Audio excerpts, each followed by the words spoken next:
sentados todos, queridos irmãos aqui presentes na nossa amada Igreja Matriz, queridos irmãos que nos acompanham pela Web TV Jesus ao Centro, nesta missa pelas famílias. Celebramos na intenção de todas as famílias. Bom, durante o tempo do Advento nós vimos diversas figuras, o profeta Isaías, São João Batista, os demais profetas. Vimos ao lado de São João Batista seu pai, São Zacarias, e sua mãe, Santa Isabel.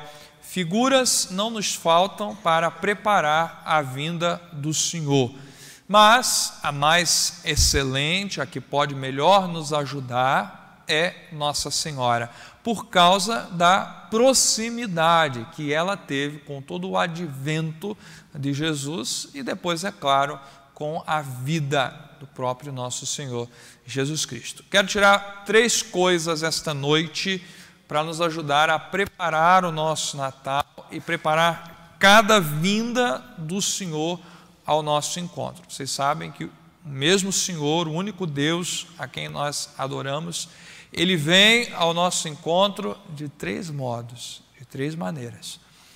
Primeiro, a sua encarnação, assumindo a natureza humana. Nós celebramos esta vinda do Senhor no Natal.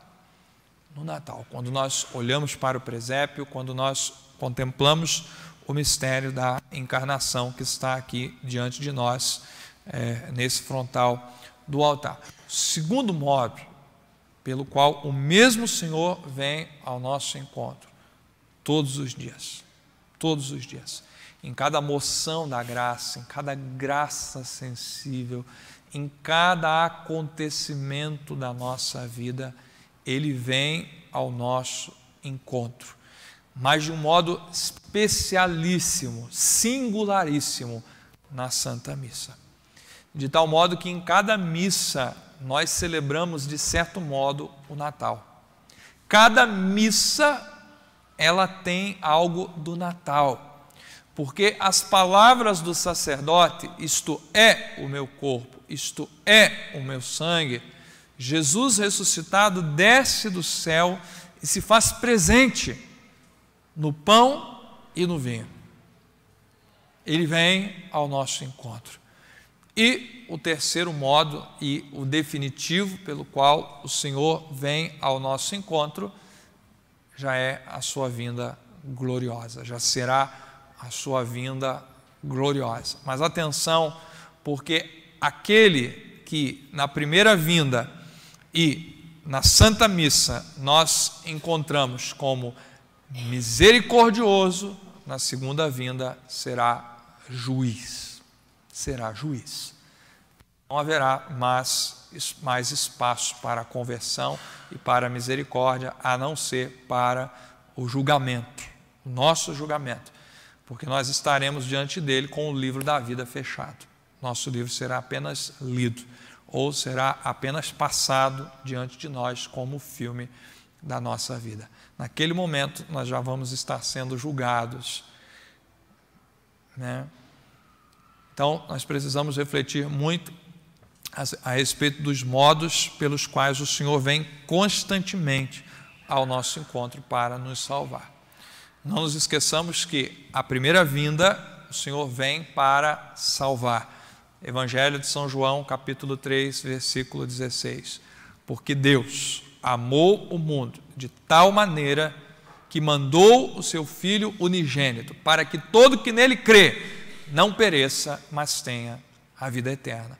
Vamos então àquelas 3 coisas que podem muito nos ajudar a nos preparar para o nosso Natal. Faltam poucos dias. E lembrem-se do que eu dizia no começo da missa. A igreja já está ornada, tanto do lado de fora, na sua fachada, quanto aqui dentro. Ainda vai ser preparada até a noite de Natal. Mas isso deve ser um mero reflexo do estado das nossas almas.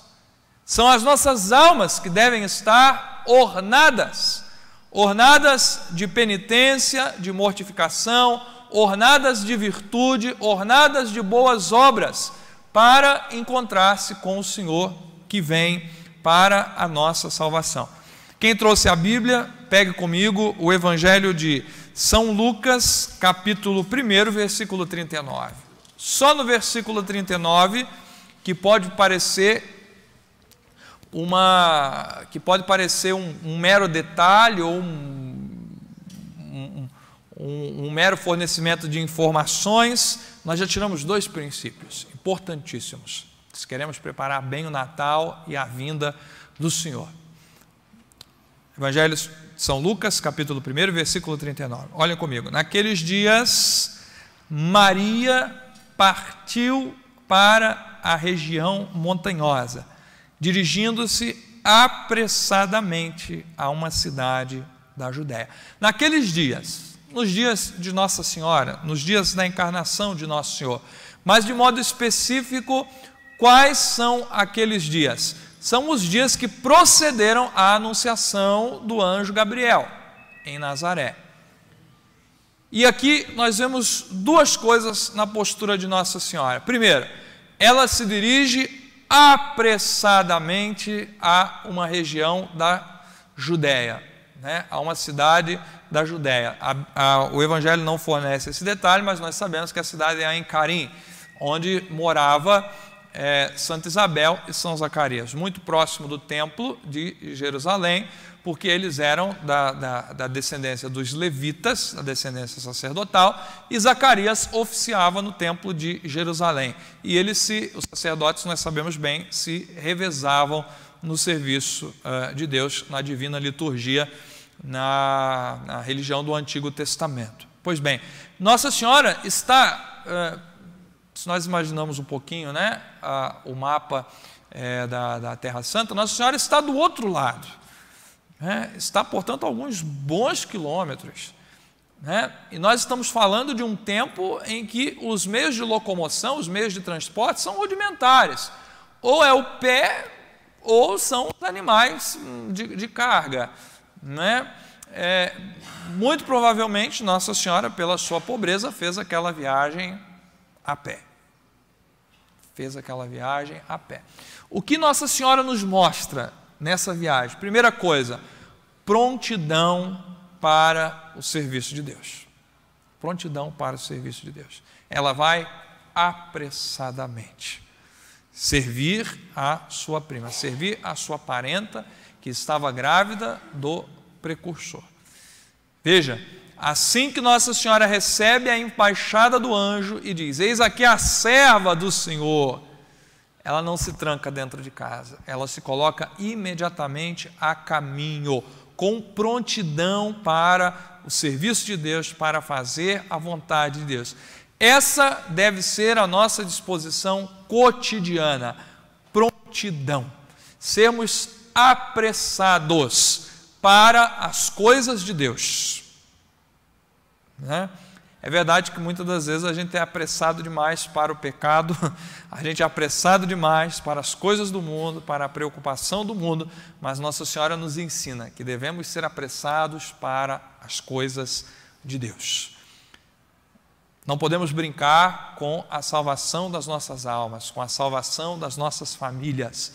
Não podemos deixar para depois. Um pai, uma mãe, quando o filho está doente, deixa o médico para depois? Não, na iminência da enfermidade, vai logo para o pronto-socorro, para a enfermaria, não sei para onde. Na iminência de uma fome, uma sede da criancinha, deixa para depois, fica protelando? Não, absolutamente não. E assim em outras necessidades materiais. Então, em relação à nossa alma, em relação às coisas da graça, nós também não deveríamos deixá-las para depois, mas a verdade é que a gente faz isso mesmo. Às vezes a gente acaba vivendo como se a gente não fosse morrer a qualquer momento. Ou tem gente que vive como se não fosse morrer mesmo. Falar a qualquer momento. Não, padre, essa certeza todo mundo tem. Mas às vezes a gente esquece. Como o caso de um jovem que tinha o vício da blasfêmia, falava palavrão, blasfemava contra Deus Nosso Senhor, E sempre vinham avisos da graça, às vezes vinham avisos dos amigos também, que tinham um pouquinho de piedade, e falavam com ele: olha, vai se confessar, vai vencer esse vício. Não, na iminência da minha morte eu faço um ato de contrição e pronto. Afinal de contas, o que é um palavrão, o que é uma blasfêmia, né? E num dos caminhos da vida, fazendo um trabalho, aconteceu a um improviso um acidente, um infortúnio na vida dele. Quais foram as últimas palavras dele? Uma blasfêmia. Porque aquilo que ele não venceu durante toda a vida, na hora da morte, ele ia vencer por um ato de contrição? É claro que não. É claro que não. Morreu blasfemando, né? Então, nós não podemos deixar para depois. As coisas da alma, as coisas sobrenaturais, elas são urgentes, né? Nós não deveríamos protelar, prorrogar, substituir a Santa Missa Dominical por qualquer que fosse o compromisso, né? De um lazer, de uma festa, de uma viagem, etc. Nós não deveríamos protelar a nossa confissão, né? Por qualquer que fosse a razão, né? Ainda que tivéssemos que chegar arrastados no confessionário, mas não deveríamos fazer isso, né? Por quê? Porque temos que ser pressurosos no cumprimento das coisas de Deus, nos deveres da nossa religião. Porque no final, o que toca? É a salvação da nossa alma. Não é mero cumprimento de um dever, de uma obrigação, é a salvação da nossa alma. É a salvação da nossa alma. Segunda coisa, então, primeiro, o apressar-se, a prontidão para com as coisas de Deus. Segundo, Nossa Senhora parte para a região montanhosa, né? E eu tive a oportunidade já de subir por 2 vezes. O Mires está aqui, tem algumas pessoas da paróquia que já subiram também a mesma montanha que Nossa Senhora subiu. A gente atravessou o mesmo deserto num ônibus com ar-condicionado, porque lá fora o deserto mata qualquer um, né? Durante o dia as temperaturas são altíssimas, durante a noite são baixíssimas. E o deserto da Judéia um deserto pedregoso, não tem vida, não tem nada. E ainda tinha o risco dos salteadores, que eram ladrões que ficavam de plantão em alguns locais. Então, por exemplo, quando Jesus conta a parábola do bom samaritano, que ele caiu na mão dos salteadores, muito provavelmente Nosso Senhor tinha em vista algum desses acontecimentos, que era provável que acontecesse na região da Judéia, na região do deserto. Mas Nossa Senhora, não obstante todo o risco de sofrimento e todo o sofrimento, toda a mortificação que ela tinha pela frente, porque era uma caminhada de dias, né? E ainda chegando nas imediações de Ain-Carim, tinha que subir uma montanha. Eu falo para você, já tive a oportunidade de subir 2 vezes, a gente sobe devagar e chega lá em cima suspirando, né? Mesmo morando em Franco da Rocha,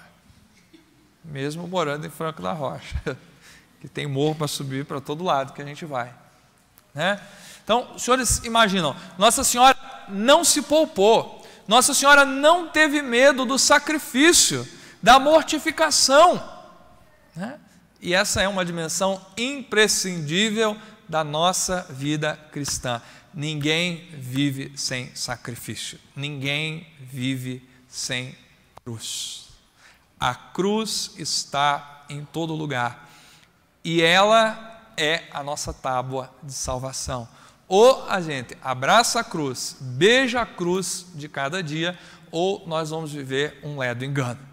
Por isso nós temos que fazer muita atenção com a propaganda das seitas. Pare de sofrer, vem cá que nós vamos resolver o seu problema em nome de Jesus. Aqui você vai ter cura, aqui você vai ter prosperidade. Olha, não é isso, somente isso que a Bíblia nos ensina, né? Porque a pessoa que passa por algum tipo de sofrimento, e às vezes o sofrimento é um pouco mais prolongado, ela pode se perguntar, mas será que Deus abençoa só o outro? O que ele tem comigo? Né? Como já há casos de pessoas que perderam a fé que perderam o chão porque foram atrás dessa falácia. Enquanto não, meus irmãos, no sofrimento também pode estar escondido o maior de todos os bens, a maior de todas as graças que Deus pode nos conceder, é a salvação. É a salvação. E quem é pai sabe muito bem, né, que o filho, numa determinada idade, ele tem que ficar muito perto, né? Tem que literalmente abraçar. Em alguns casos está uma chave de braço, porque se ele vai para longe, ele se perde, ele erra o caminho, ele se afasta da família. Deus, em sua infinita sabedoria, Deus diante do qual passado, presente e futuro são um único momento, Ele sabe também que se as coisas forem muito bem no nosso caminho, na nossa vida, a gente esquece dele, a gente deixa de rezar. A gente acha que tudo está indo muito bem, vai esquecendo. Então, como Pai bondoso e para o nosso bem, Ele tem que nos dar uma chave de braço de vez em quando, né? E é nessa perspectiva que nós acolhemos o sofrimento das mãos de Deus. É nessa perspectiva. Porque se a gente sofre, a gente ganha o céu. Porque a gente reza, porque a gente busca a Deus, porque a gente se mortifica. Mas se tira o sofrimento, a gente perde o céu e ganha o inferno, né? E de que adiantaria uma vida sem sacrifício e depois uma eternidade de sofrimento e castigo? Absolutamente nada. Os senhores vejam que aqui eu falei para nós que temos o pecado original, para nós que cometemos o pecado atual, para nós que por uma fração de segundo podemos fazer assim para a graça de Deus. E Nossa Senhora, que não teve pecado, que em tudo foi agradável a Deus, não abraçou o sofrimento, não se mortificou. Simeão vai dizer no templo, quando ela apresenta o menino Jesus, que uma espada de dor transpassará a sua alma. Nossa Senhora teve clareza da paixão, da oferta do seu divino Filho, e à medida que o tempo passava, a dor, o sofrimento de Nossa Senhora não se apaziguava, pelo contrário, aumentava. Ao ponto que os padres vão dizer que no pé da cruz, o que Nosso Senhor sofreu no corpo, sofreu na carne, Maria Santíssima sofreu na sua alma. Ela estava crucificada junto com Jesus na sua alma, no seu coração. Portanto, de cada chaga no corpo bendito de Nosso Senhor, nós podemos imaginar no coração puríssimo de Maria. Primeira coisa que ela nos ensina para preparar a vinda do Senhor: prontidão nas coisas de Deus, urgência nas coisas de Deus, nada de deixar para depois. Segunda coisa, abraçar o sofrimento, né? E se ele não vem, fazer algumas práticas de mortificação de vez em quando faz muito bem, né? Isso é vida de virtude, disciplinar os sentidos, disciplinar a natureza corrompida pelo pecado. Isso é uma vida virtuosa. Vejam, meus irmãos, se Nossa Senhora, que não teve pecado, viveu isso de um modo excelente, num grau excelente, e nós que temos o pecado, vamos ficar marcando bobeira? Diante do sofrimento, da dificuldade, vamos ainda nos dar o direito de ficar brigando com Deus? De ficar nos perguntando por que Deus faz isso comigo?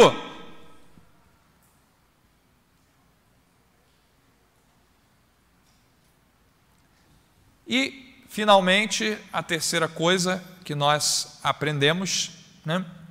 Versículo 42, aprendemos aqui com Santa Isabel. Com um grande grito, Isabel exclama, porque Nossa Senhora chega e Isabel sente, já estava no 6º mês, o menino João Batista saltando no seu ventre. E certamente foi de um modo muito forte, porque ela também exulta no Espírito Santo, né? Porque Nossa Senhora chega, quando Nossa Senhora chega, chega Jesus, quando chega Jesus, chega a Santíssima Trindade inteira, chega o Pai e o Espírito Santo. Não tenhamos dúvida nenhuma a esse respeito. E Santa Isabel diz: bendita és tu entre as mulheres, e bendito é o fruto do teu ventre. A Ave Maria está sendo composta. Quando um protestante perguntar para você de onde os católicos tiraram a Ave Maria, ficam inventando. A Ave Maria foi inspirada pelo Espírito Santo.